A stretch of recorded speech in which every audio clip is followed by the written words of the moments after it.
Yo, what is good, my anime people? What is good, yo?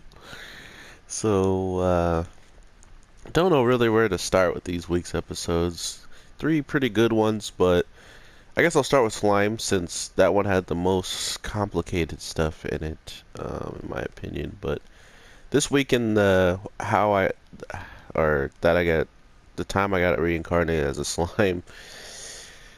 Ah, man. So we meet another pretty broken character already. The fairy, who can pretty much do seemingly anything with magic or just like different types of elements in general. She can control fire, water, earth, and seemingly she can then use it all to uh, be manipulated to do a certain job, which in this case it was to keep this golem afloat.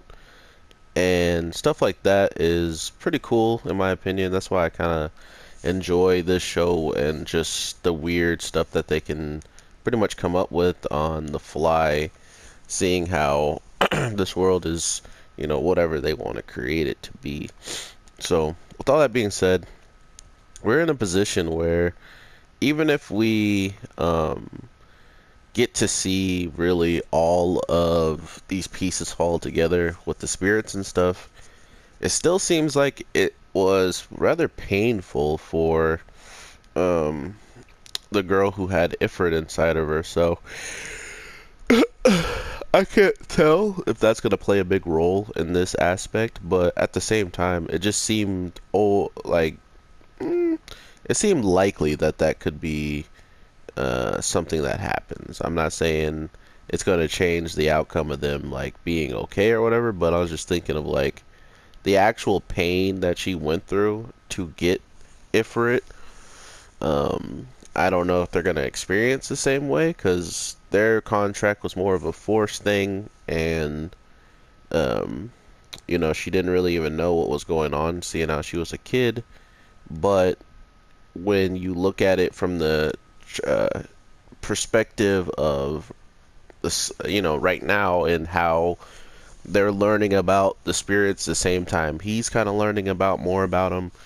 Well, not really. They went to sleep on the freaking wolf this week's episode, which I thought was probably the cutest thing and made me like their characters that much more, was when they were just passed out on him, going from the first time they ever seen him and they were freaking out because he was used to threaten them, to now he is literally a comfortable bed that they can sleep on practically. So he made a pretty big 180 in their eyes. So it's stuff like that in the show that really, it's the really small stuff that I love about the overall show, and like the powers and like the craziness and the extra characters that come along are cool. But when you can make me like aspects of characters and want to see more of them, I think that's a harder thing to do than just um, overall creating something that everybody can easily get behind, because a lot of people have done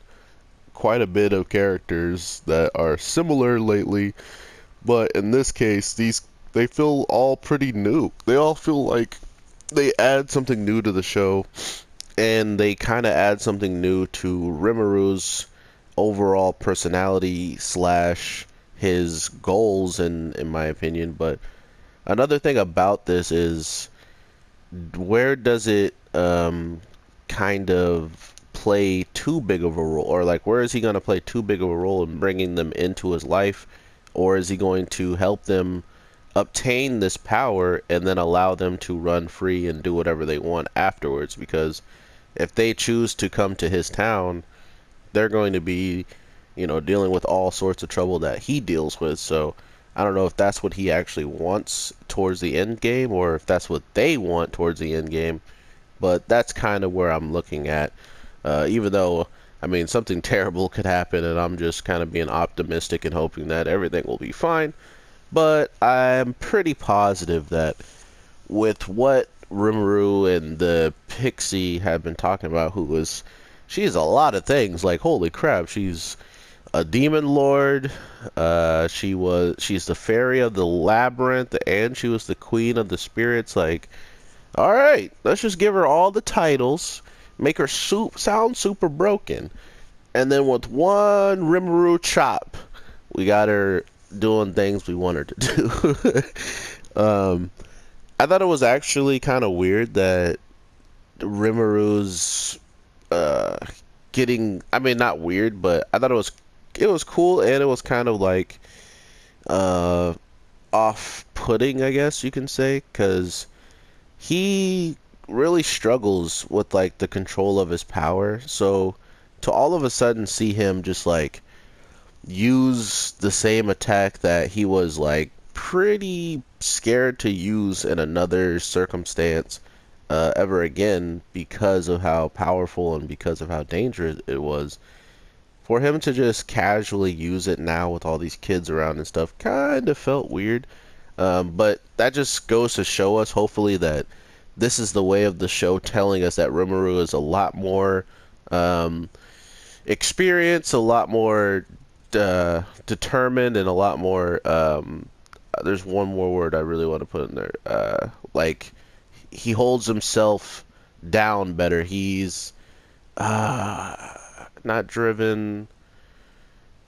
Oh, I can't think of it, but it's like having if Goku is going to use the spirit bomb, he's not going to use the spirit bomb and destroy the whole planet. He holds back just enough so it wouldn't. I think you guys know what I'm saying. I'm saying that whatever abilities he was using, he somehow now is holding back a lot more, but still doing enough potency to not destroy everybody, but at the same time, not let his enemies get away. So I think that's a really cool aspect of what we're getting from the show. But at the same time, I wasn't expecting him to have that much control going from, what he was to now. It just didn't seem likely that it would be that easy of a flip of the switch and he would still be using relatively weaker moves so he doesn't endanger people. But this week he's like, nah, bro, I'm using an ultimate technique. And he did. It worked out pretty well. One-shotted and vaporized this girl's golem. So that seemingly had very, very high power level. So I'm pretty sure this golem, like Rimuru said, it was stronger than even the dragon that he took out, beforehand. So, and I'm pretty sure that dragon could have wiped out a good amount of people we've seen in the show. Maybe not the demon lords, but at least like all of the people on Rimuru's side, they would probably had a tough fight with it if they had to fight alone. So that's just my guess. I'm not sure if that's even true. Hopefully someone down below can give me a better and closer, concise scaling to who could probably solo that dragon, and if they could solo that dragon, would they have a chance against this golem? Even though it kind of was capable of keeping up with Rimuru on some occasions, I guess, or at least giving him a shock of how much magical molecules he could sense from it, which is the equivalent of power levels, equivalent of spiritual pressure or nin, stuff like that. So we're getting very, very close to the end of this first season, guys, and I'm not ready for it. I'm not ready for a new show to show up on Mondays and take the spot of Rimuru. Okay, I'm just not ready. But it's coming. I could feel the days creeping up on us, so be ready for that.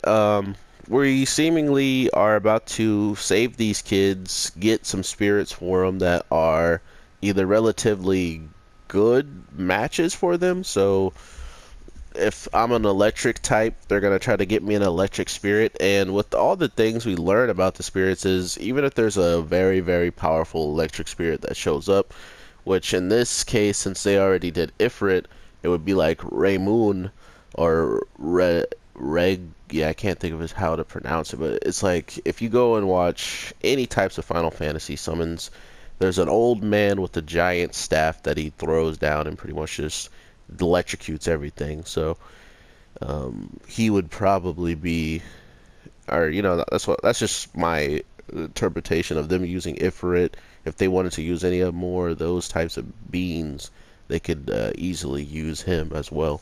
So, and if he doesn't agree and doesn't want to be a part of any of this, they can then somehow use his own magic, which sounds like it's going to be more or less what's actually going to happen is he's going to use his power and probably pass out again after creating, however many spirits if they all disagree to work with these kids.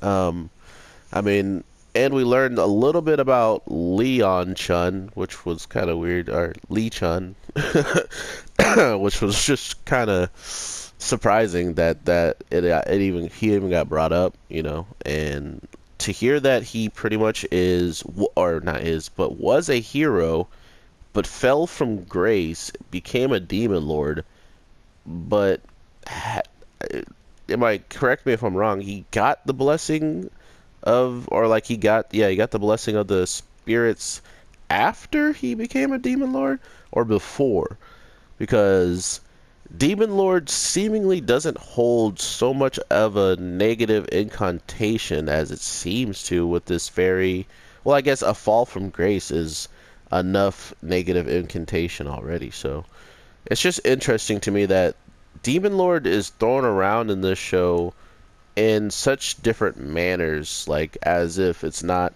a bad thing, as if it is a good thing, as if it's not any, it just has a weird way of showing up in the show right now, and I think we might get a little bit better acquainted with how demon lords can act when we get a little bit more of this girl's story, maybe. So interested in that.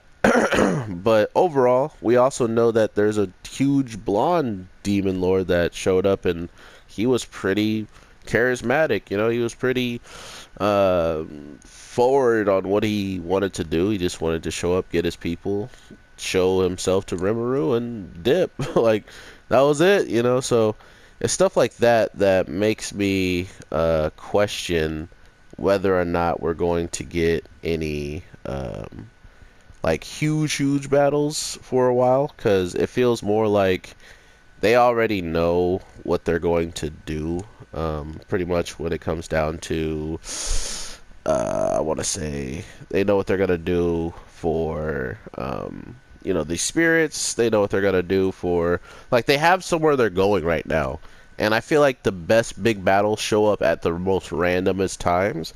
But I guess I could be wrong, because the storm dragon or whatever shows up at a random time and literally gets destroyed within the same episode, so that was pretty rough for him. But overall, guys, I truly love watching this, and like Radiance, I hope that there is an announcement very quickly about season 2 right around the corner or something along those lines, because if not, we gotta pray that this show still gets a season 2 that is not 2-3 years away from when the first one shows up. That would be super doo-doo, and we have enough animes already to pretty much fill in those slots.